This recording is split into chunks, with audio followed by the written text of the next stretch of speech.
educated here, or some at least on the very final step of our way to valuable education. We acknowledge that education has a great value in itself. I am very grateful myself for the opportunities that my education gave me.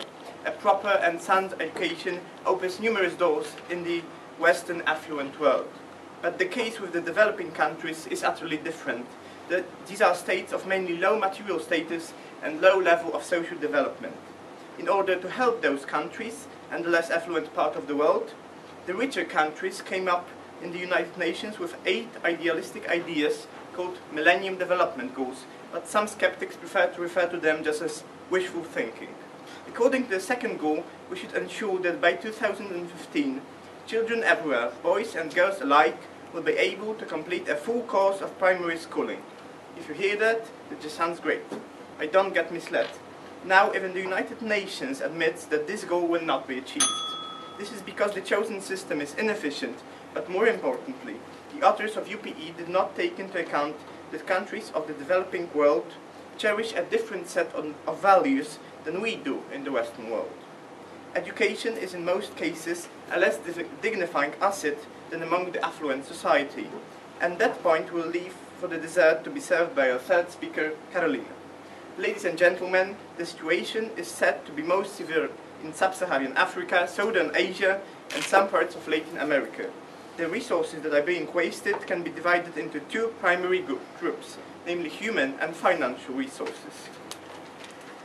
By misallocation of human resources, we mean the opportunity cost that is exerted on some families who are to send their children to primary schools, what is strongly associated with the characteristics of the economy of developing countries, and we also mean the fact that schools run under the universal primary education concept reflect the Western style and curriculum of teaching. Yes, please. That is not true. Actually, all countries have the right to set up their own curriculum. For example, in Kenya, the schooling also includes subjects such as agriculture, which help people to be more efficient farmers.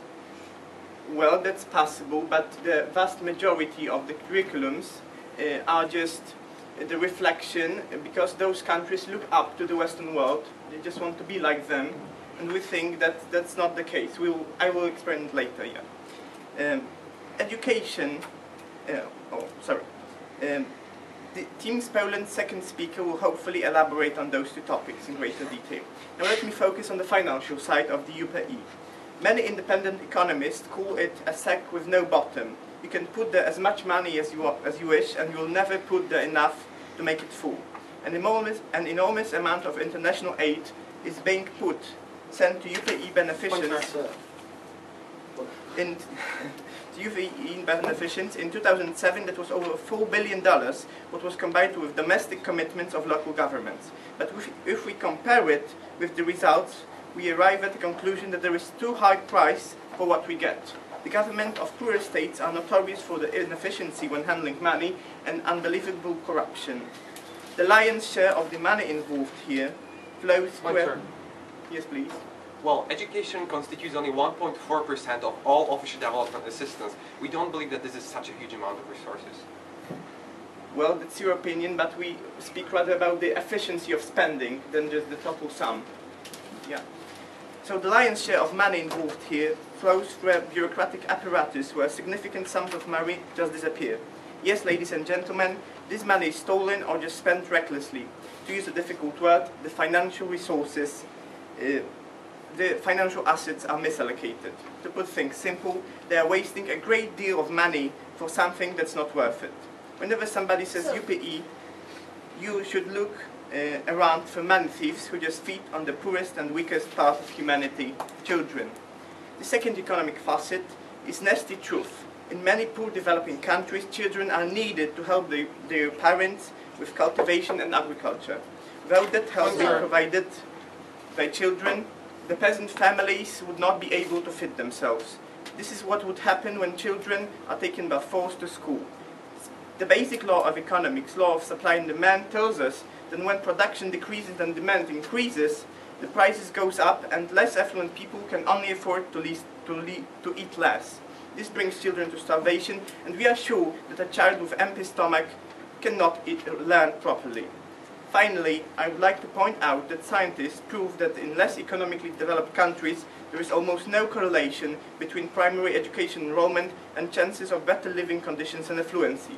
Poor primary schools put children into educational vacuum, not enough for continuing education, too much for agriculture. We can't allow this to last any longer. You should be skeptical about what Team Slovakia will present to you in a minute. Thank you. Thank you, Mr. Speaker, ladies and gentlemen. Giving man a fish will feed him for a day. Teaching him how to fish will feed him for a lifetime. Cheesy saying, isn't that? But we believe that it actually works.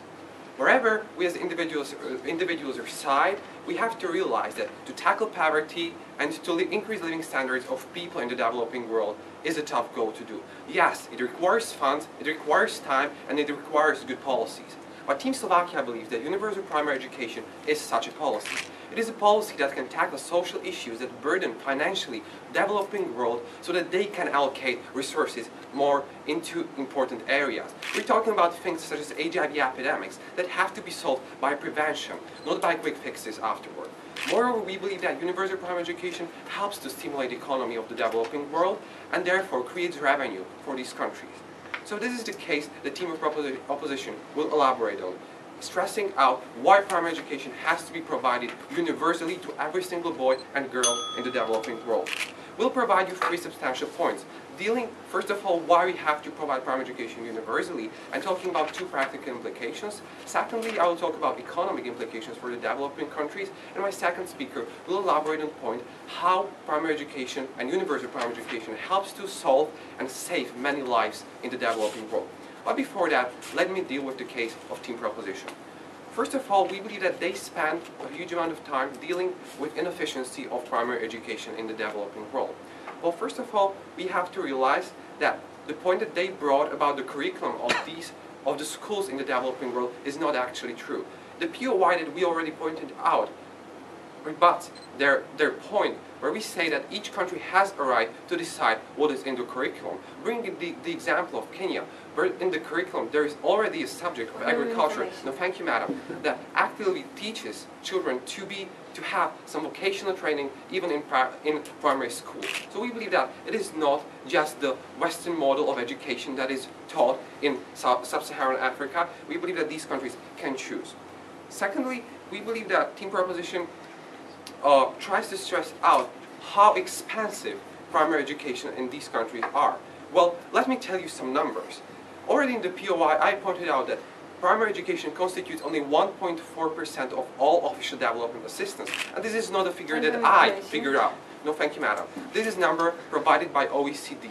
And we believe that this is not such a huge amount of money that is allocated to the resources. Even the countries themselves allocate from 2 to 4% of GDP. This is not a devastating figure that these countries have to allocate for education.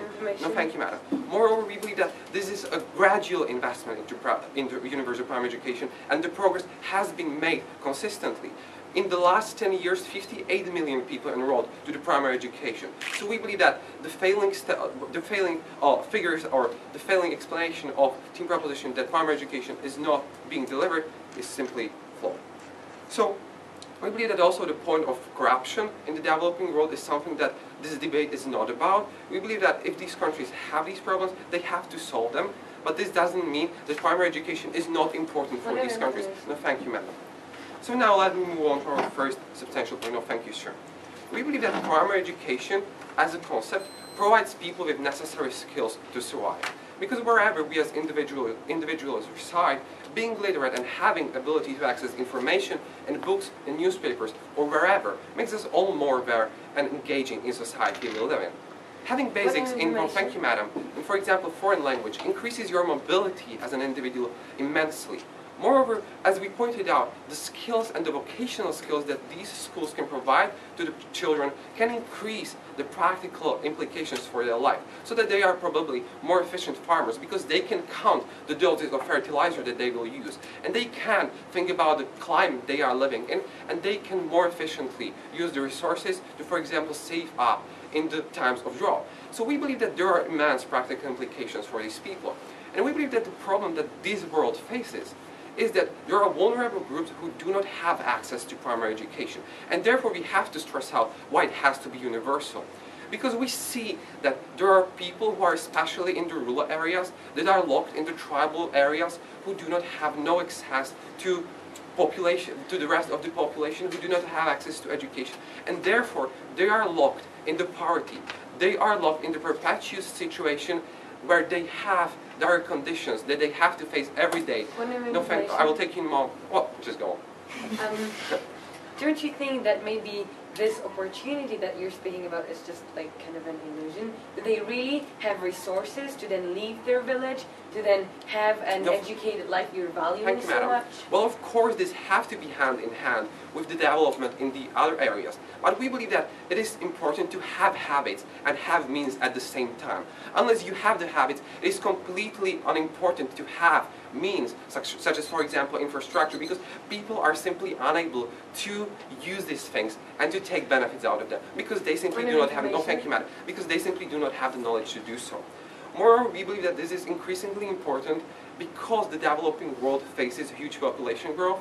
Countries such as India will grow by a population of 370 million in following 15 years. And if India fails to educate these people, there will be a huge bulge of young people who are completely undereducated, who have no skills, who have no awareness, and therefore they will be perpetuously locked, no thank you madam, into poverty that they are living in. And we have to ensure that each boy and each girl in the country receives the education.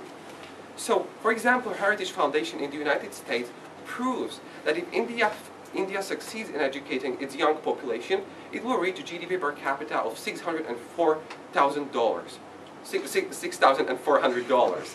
But if they fail to do so, their GDP per capita in 2015 will be only around $2,000. So we believe that there is a huge implication about using the potential of these people. And we believe that if we don't do so, if you have only half of the population literate, you simply face, no thank you madam, you simply face the fact that there are people who pose a burden and don't produce revenue for your country. This brings me to our second point of contention. Why I believe that primary education and universal primary education is a necessary precondition for foreign direct investment. We believe that people who are willing to invest in these countries are looking on the educated labor force that is reliable, that has some habits, that has some reliability. Unless they do so, they will only hardly decide to invest in the country. We see this as an example in cases of Asian tigers countries, such as Malaysia or Thailand, who had reached primary education, and only then the investment started to flow to these countries. And we believe this is important to stress out, so that these countries have revenue coming to the country as well, and we believe that more educated population means that more higher added value investment goes to the country. And we believe that this is important mainly because investment into these countries in many cases is the exploitative one, and we believe that if these countries have opportunity to educate their people more and more, and primary education is preconditioned for higher education as well, then these countries can grow in the economy. So what we proved you as team of opposition today? We told you that the case brought up by Team Poland is not that good. We told you that education can be adjusted in every case, that curriculum can be adjusted from country to country, and that spending on education is not that huge. And we also proved you that education proves to be key to increase human potential of the countries, and therefore increase the economic growth of the economies that are in the developing world. For all these reasons, we beg you to oppose. Education is not sufficient in enabling people to break out of the poverty. As all the Western society think that the education is the most important to develop our life, to improve our life, to get more success, to make the life more happiness and full of enjoyment. But this is only Western society thinking. It's based on our culture, about our history. The point is that we don't really think, we don't really think about the difference in a developing country. They have completely different culture, they have completely different tradition, style of life, religion and languages. So create something like universal primary education when we have so many differences between this world, the world of developing countries, and the world of western part of the world, is unable to do. We think it's pretty impossible to create something like that. Developing country, when we talk about the primary school, when we talk about the primary school in Western countries, it's the first step for the children to develop themselves. After this, they have a high school, university. Unfortunately, children in developing countries haven't got this kind of opportunities. They go to the primary school, and this is the end.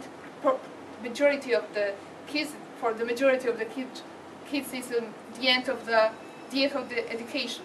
So what's the sense to give the children the primary school, and then any opportunities to develop their life after graduate the school of life? Okay. So you're saying that these people don't need any education at all, that we shouldn't provide them with basic schooling at all? No, I will continue this, okay? So, as I said, we need to first of all, to try to change their life, their environment, their structure. Not exactly the put with primary school is like 7 years. We can imagine the situation. We can imagine the girl who is 8 years old. He lives in a very, very small town in South Africa. He has a very, very poor family. The family is a farmer. The parents are farmers. And he hasn't got any opportunities to develop herself. But first, no. Okay. And how are you going to give them the opportunities? You are locking them in the cycle of poverty. Okay. So I will tell later. So we have this little girl, we can call her Maria. And Maria has opportunity from the Universal Primary Education to go to the school. It's a big chance for her to develop herself, to probably change her life, to have a different life that the parents had. But it's only illusion of the proper opportunity. Because she is going to the school and she discovered that the school, because it's a small village in South Africa, it's 1 million people has the same situation all around the world. He had got to have 4 kilometers to go to the school. This is far away for her. The weak legs, and she goes to the school. For the parents, it's a big problem because she should be in the home to help in the houseworks, to help in agriculture on the farm or something like that. So for them, it's like a waste of time. It's a waste of the money for the children because they haven't got even money to get to eat for this Maria. So how they can put this child to the high school, to the primary school? They haven't got the money for the books. They haven't got the money for the good clothes, for the uniform, or to transport, to eat. So so we think that we should first of all try to change the situation of those people and then get the good education. The good education, not the education that would be based only about the theoretical knowledge, but the education which is based on the practical knowledge. We should learn those people how to increase the productive, how to make some unique jewelries, how to base on the economy, basic on the economy. So another thing is when you imagine this kind of school. Imagine this Maria who is going to school and she saw the 60 children in the class. 60 children in the class. I think that nowadays, right now, it's like 20 people in audience. 20 people, you can get it more like free. It's 60 children in the class. So even if Maria has got a unique talent, even she's a genius, it's very difficult to teach her because it's only one teacher to recognize that she is a very, very good and clever person. Because the classes are very, very big, the system of education isn't so good because it has got a lot of money. So even if Maria is a genius, probably she couldn't realize her style of future life. She couldn't go to high school because the family hasn't got money. So during the 7 years in high school, in the primary school, she would learn maybe a lot of things that are useful, more probably not very useful for her because the education still is based more on the Western system of education than about national education. Individual, it's a universal, not an individual system of education. So, in our opinion, later, it's like a waste of the time. We should change this kind of system more to create the individual system for the children, not in universal. Because you talked about the Kenya, but the Kenya is the country have different.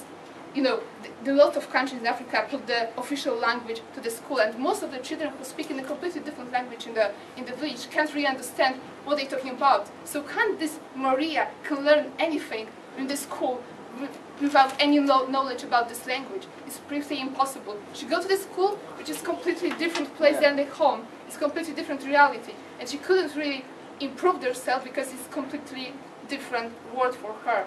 She learned a thing that aren't useful for her. She spent a lot of time there, and probably she will learn something more in the house or from some volunteers to improve their life. Nothing in the school, because the system education not really, is very similar to system education in the Western countries. So maybe, so we think that. Okay, so in this way there will be. I think that okay. So concluding, I would like to emphasize that education doesn't grant improved standard of the living, while empowerment does. So it's the most important point in the discussion. Thank you. It's through education that the daughter of peasant can become a doctor.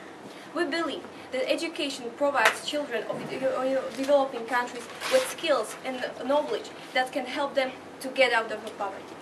So, because before I move to my third substantive point, which looks at how education increases awareness and helps people to avoid diseases, I will go through the rebuttal of the case of Team Poland. So, the first point is the importance of education. Well, let's now analyze how does a universal primary education in developing world look like. We believe that the school provides a subject in the curriculum that have a direct help for these children in their future life. Subjects in a specified subject in fields like agriculture, tailoring, carpentry can help them to find job in the future life. We believe that universal primary education can be adjusted to each country by what should bring benefits to them. And now thank you. About concerning the language. The children in the schools learn the first 4 years in the tribe language, and then they move to, for example, learning in English. Also, we believe that schools give them skills, mental skills such as assertivity, autonomy, ambitiousness, or, for example, those such as general knowledge, which then can help them. This is something which they are not learned if they are living in the poverty and they are working in a field. Because what happens? No, thank you. What happens if the child is not given an education? The Team Poland is locking these children in a vicious cycle of poverty, in which they are going to stay generation by generation. No, thank you. Those technicalities which they were speaking about the large of the small classes or from the languages, we believe that they are able to be solved by more investment in the education. We believe that this do not link to the motion that the education as a concept is a mislocation of resources, and we believe that this can be solved by investing even more, because we believe that it is worth of the cost. And then we believe that the investment in other areas is also possible. The universal primary education is not mutually exclusive with investment into areas such as healthcare or food, but for example, infrastructure. But what we believe is that the investment in the other areas is useless without giving them education. We believe that universal primary education is a precondition for every reform or other programs to work. And that will be better explained at my third argument, which looks at as I was speaking, at health. And what's the point of it is that because without investment into primary education, those benefits from healthcare cannot be achieved. Because primary schooling, ladies and gentlemen, provides children or people generally with practical information and skills which help people avoid diseases in their future. Developing countries face a serious health problems, HIV, malaria, and this is not only a huge loss of human potential, but it also burdens the countries of developing world. And this is the link to the motion. We believe that to solve this health problem, the way of curing already sick people is more It's less beneficial and more expensive than to investment into education, and thus, as a result, we prevent these children from getting that disease, which we believe is the power of education. Let's explain this approach. No, thank you. On the example of AIDS, the country spent tremendous amount of money on the treating of AIDS, but there is still shortage, $7.7 billion to solve the AIDS epidemics in the sub-Saharan Africa, and this number is going to even rise because the population is growing and the disease is still spreading. And there is a cure to this problem, and it's not medicine, but it's education. We believe that for that we have to acknowledge that I will take you in a second. The awareness, which is crucial to solve this problem, is actually tragically low, and education makes a difference. Yes, please. I don't actually see any link between education as we perceive it. So the learning of how to speak English, for example, at school, and the decrease Madam, of that's illness. exactly the problem, because you are looking at the education from the Western point of view. You are seeing it as we are what we are learning in school is not something what these children are going to be learned in those developing countries. We believe that no, thank you. Also, those skills which are important for them, and we can adjust the curriculum so this is effective for them. And I will continue to link that to explain you how the school actually has an importance. For example, in the health argument, is that the school-based programs teach or have been shown to increase the high awareness of transmission of diseases such as HIV, to decrease high-risk behavior and early sexual activity,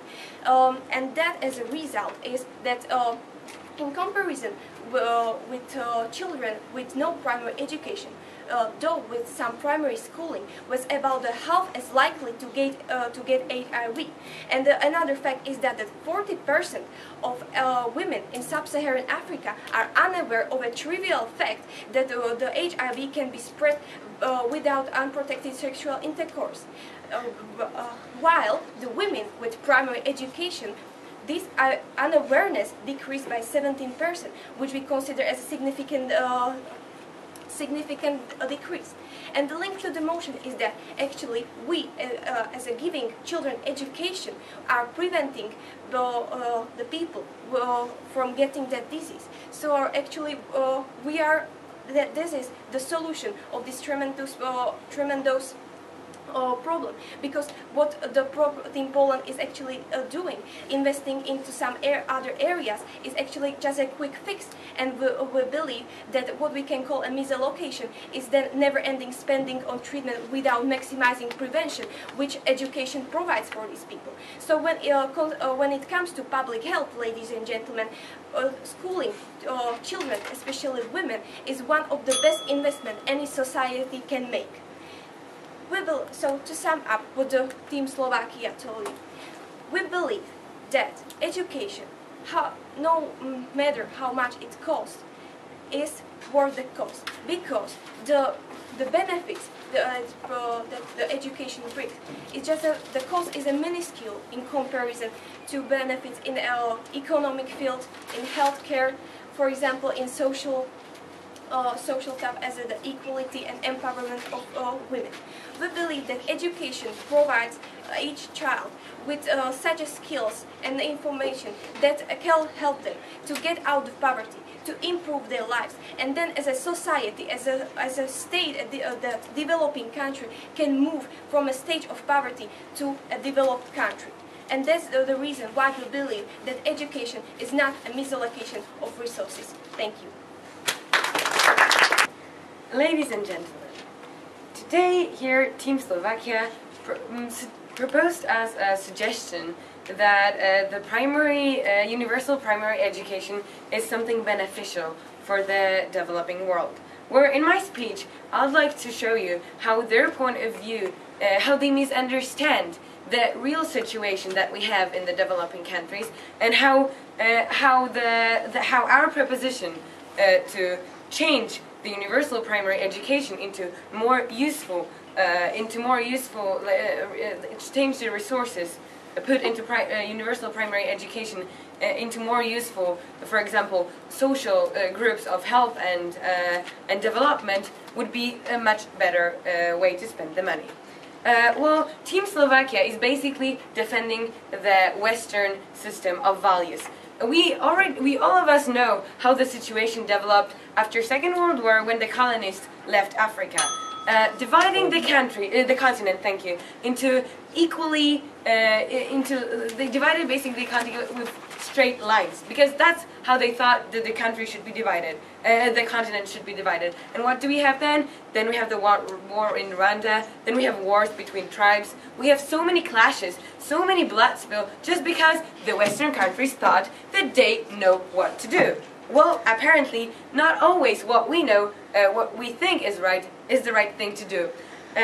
Well, the Team Slovakia thinks that we have a right, that we somehow have a right as being more educated, that we have a right to tell the people that our way of life is better, than the way of life they have in, for example, Africa. How can we suggest that our style of life is better? Excuse me, Nigeria is the people from Nigeria tell that it's the happiest country in the world. How can we compete with that? If they think they're happy, then how can we take this happiness from them in making them in making them weigh the life that we have? We cannot make them live the life that we have just because we think that this is the better life. Of course, the health care matter that Team Slovakia has raised is important.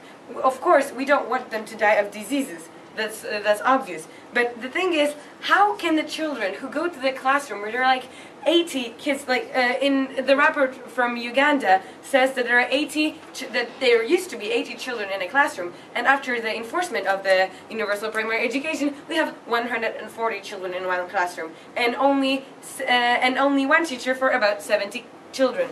Well, how exactly do you think that in this circumstances the kids can actually learn anything? Thank you. How do you think that their awareness will raise, and why would we spend the money on educated the 80-year-olds of how to speak English, so that we could tell them in English, for example, how to prevent HIV? I don't really think that this is the right thing to do. Well, the Team Slovakia has also raised the money issue. Well, the money issue, the financial resources are also being wasted. They think that they will provoke investment. Excuse me, will you provoke investment? Yes, you might cause investment by education, but the Team Slovakia has a very misunderstands the case. We are not talking about the children from towns who could have a chance of developing business, who could actually have a chance to attend the high school, would actually have a chance of doing something that would raise investment in their countries. We're talking about children who are just sent to school for 8 years. They stay in the school instead of they nearly starving there because, well, let's face it, in nowadays world we have the situation that in towns people are basically there are a lot of educated people who don't have jobs, who are starving, who don't really have a chance to have a better life, because what we valued as education is just becoming way too common in the Western world. And maybe we should actually learn from the developing countries that their system of education, which you proposed Kenya as one of the examples, but that's just one example. But for example, take Uganda. The case there is completely different. The schools are being built in exactly the same areas they have been built before.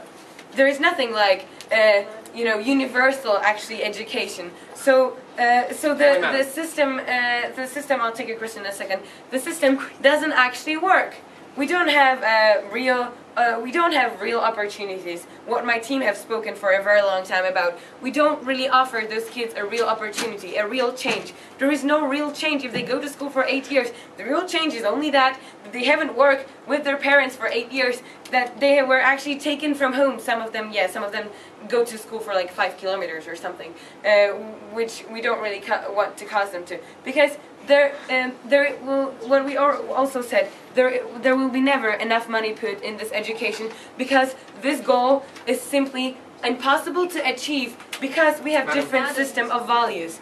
And if we want them just to have schooling the way we consider it, and unfortunately that's the way that things are right now, we are not teaching them how to fish. We are not teaching them how to fish. Unfortunately, that's not the case. Or even when we're teaching them how to fish, we are not teaching them how to sell the fish. And this is probably more of the case. We are not teaching them how to sell the fish because we don't have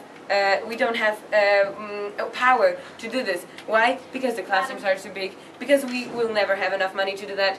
Because simply we don't teach them in the same language they speak. We don't give them the real opportunity, because they will never have, even if they're super bright, they will never have a chance to get into high school, because they simply cannot even afford a tutor, for example. And with 60 kids in a classroom, how can the teacher spot a smart kid? Yes.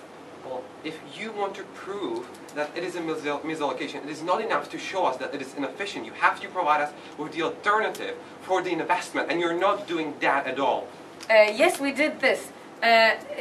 We suggest that we invest this money in something that would be actually useful for the people. Actually useful for the people, like teaching them how to make the jewelry. So, for example, women can work like this, teaching them how to make their farming more efficient. Because now we have shortages of food and in the developing countries. So I don't think that they need to be educated how to read and write in order to have more money out of farming, for example. We want to support the communities. You also said about the feeling of togetherness that the education gives us. I don't really. Well, yes, we can feel together as an educated society, but maybe we can feel more together by like co-creating with them the kind of society that they always used to have. The society where there are groups of workers. Maybe that's the way they can be happy. Maybe that's the way we should support. And that's our proposition. To support the local businesses, and maybe not businesses, the local ways of earning money, the local ways of leading life and being happy, because Nigeria as a developing country is the happiest country in the world. Let's keep it that way. Thank you. Ladies and gentlemen, in my speech I'll concentrate on what Team Poland have brought into this debate, this notion of cultural imperialism and how the West is forcing universal primary education and its values onto the developing world. Then I will talk about how these schools actually teach people some very important habits and very important ways of thinking that they need to have in order to move up on the social ladder, to stop being subsistence farmers and start actually moving the economy forward and moving themselves forward and using their human capital. And then I will talk about the various programs that can be used in order to get rid of the technical difficulties that are associated with universal primary education. So first of all, let's go to the notion of cultural imperialism. Well, Team Poland have been telling us that... No, thank you. Team Poland have been telling us that universal primary education is basically the Western countries forcing their ways of thinking onto the developing world. And that the developing world would probably rather stay the same and never change because Nigeria is the happiest country on earth. Well, ladies and gentlemen, excuse me, but I thought that the Millennium Development Goals were actually approved by the United Nations, which I think is mostly comprised of countries... I'll take you in a second. Of countries which are developing countries, and that they are also, you know, they are part of this decision making. So it's not like the West thought that it would be nice to have the whole developing world educated. That is blatant nonsense. The governments of these countries understand the value of universal primary education, which is that 95% enrollment rate is achieved and that both girls and boys get primary education. This is universal primary education. These countries understand the value, and that is why the United Nations were able to set that forth as the Millennium Development Goal. So, yes. Excuse me, the case with the schools that are being built in the same areas, and it is the local government that is putting them in this place, shows that maybe the officials are like, I'm talking about the UN who agreed on the Millennium Goal. Maybe the officials don't really know exactly what the situation is like. Maybe they're not really like aware of this goal. Sounded very nice. Thank you. I believe the next misconception that Team Poland has shown again and again, and as well in this point of information, is that according to them, universal primary education means that everyone is taught English literature. Ladies and gentlemen, this is blatant nonsense. We have shown you, we have shown you that under this framework, specified curricula can be put forward by the governments of these countries who strive to achieve universal primary education to adjust the curriculum to the specific needs of that country. So we believe that this thing is completely wrong. The problem is that it is always the local governments who are implementing these programs in cooperation with some NGOs, so that there is no, the problem with not knowing the situation doesn't arise, because it is always cooperative and done in cooperation with the locals. So now I would like to move on to the opportunities that, that the universal primary education brings. As Team of Poland have told us, according to them, universal primary education brings only illusion of opportunity. What we believe is that universal primary education is the prerequisite for the development of individual persons, for the development of human capital, and for the development in economy. We can see this, for example, on the example of China, where in the 50s there was a great program called the Great Leap Forward. The Great Leap Forward was an enormous policy which was aimed at mechanization of farming. However, it completely backfired. This was because of the reason that the people in China were used to their traditional ways of farming, didn't know how they should use the machinery because they couldn't even read.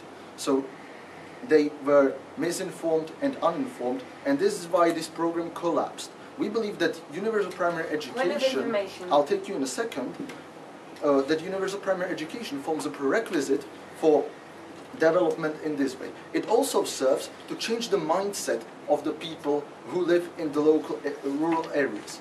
If we take the girl Maria from the Poland's example, this girl, according to what the Team Poland want, is never going to get away from the village. Frankly, she's going to stay there. She's going to be a farmer for the rest of her life, because according to Team Poland, no thank you, nothing can be done about that. What we believe is that this girl needs to experience a change in her mindset. She needs to see that she needs to be responsible, that she can achieve change, that she has to be ambitious, and this is something that the school provides. The parents are not so good at providing this viewpoint because they themselves are locked into the circle of poverty, and the school can break them out of that.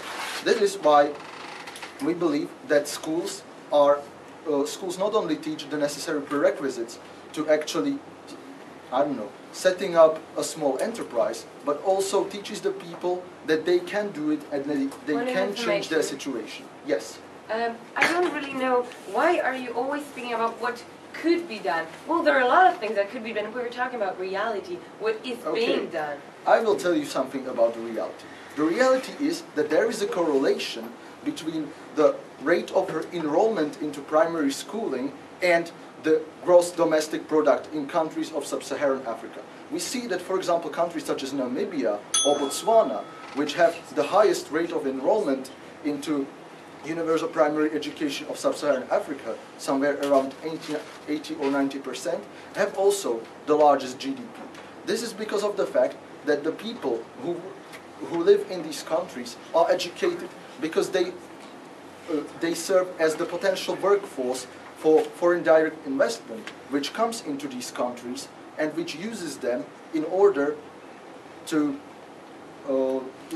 make money. People who have capital cannot use uneducated workforce because this workforce can then only do some menial jobs which are of low added value. And if we want to bring these countries forward, we need to enable them to make more added value and to basically be much more useful for the people to employ them, and we need them to also be ambitious enough to, for example, employ some of their compatriots themselves. Thank you. Ladies and gentlemen, in 2000, the world leaders gathered in the biggest gathering of the world countries and signed a Millennium Treaty where they constituted many goals. Among them, universal primary education was one of the key goals to achieve. We believe that there is no such an absurd comment, such as teamwork proposition did, that we are enforcing these countries to do so. They agreed to do so because they realized the importance as well.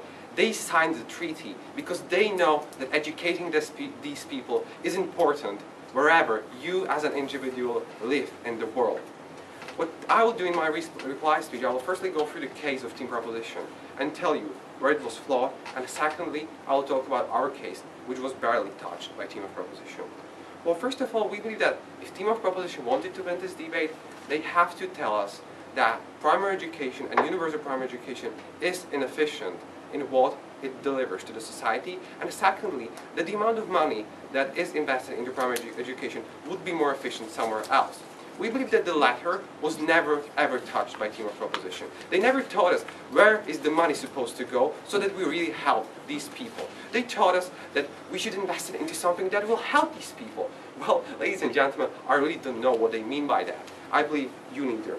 Secondly, they talked about how primary education is not efficient in delivering the benefits that they need. Well, first of all, we told you that the curriculum can be adjusted, that the subjects that they are taught are beneficial for them, that they can have some vocational training taught at school and therefore be more efficient farmers in future, that they can have the skills so that they can do all of the fancy stuff such as jewelry brought by team of proposition. This is everything what team of opposition is rooting for, that these people can teach this in an integrated system at school where the teachers can explain these things to them. And moreover, we believe that all the technical stuff that team of proposition brought is something that is not unchangeable. We can increase the funding for the primary education. And as I said in my very first point of information, it constitutes only 1.4% of all official development assistance. It doesn't mean that there is no space for a change of these things. We believe that we can do that, and we can increase the spending in future so that these things are tackled. Moreover, we believe that team proposition only barely brought any evidence to support their case. In many cases, they've been talking only about the abstract examples of girls from Nigeria, which we do not think that provide the broad and the real picture of the situation. On the other hand, we as team opposition brought you a consistent case which was elaborated on 3 main points. First of all, we told you why primary education and universal primary education is important to teach these people some mindset that will change their approach in leading their lives and that will increase their opportunity. We believe that if we educate young people at the very early stage, they will be able to pass these things to their children so that their children will have more opportunity.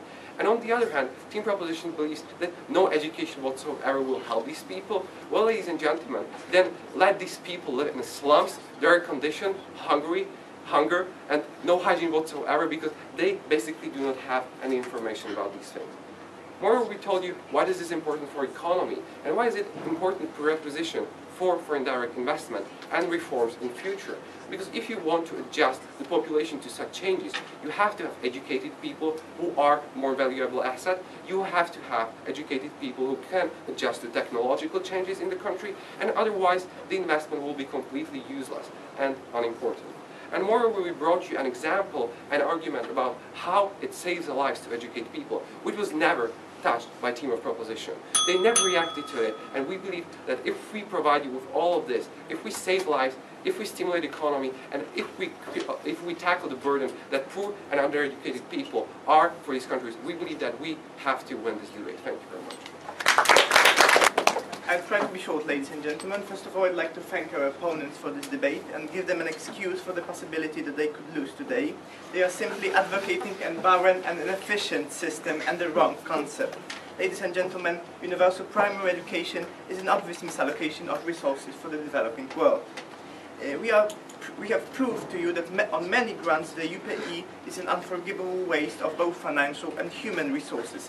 This is a solution devised for the poor but the richer, who haven't taken into consideration many critical facets of developing countries, societies and economies. The environment of children there does not require knowledge. These are not know-how markets.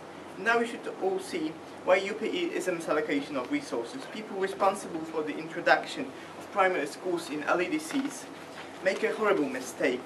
They put quantity over quality. They don't create new educational facilities, they just send greater masses of children to existing schools, what results in overcrowding and enormous decline in quality. We do share the Team Slovakia appreciation of education, but we are not talking only about spending money here. If something is worth its price, you definitely should pay for it. Investment in education can be a good investment, but must be prudent.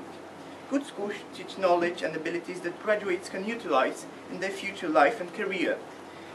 So one uniform monotonic solution for the entire world is a horrible idea.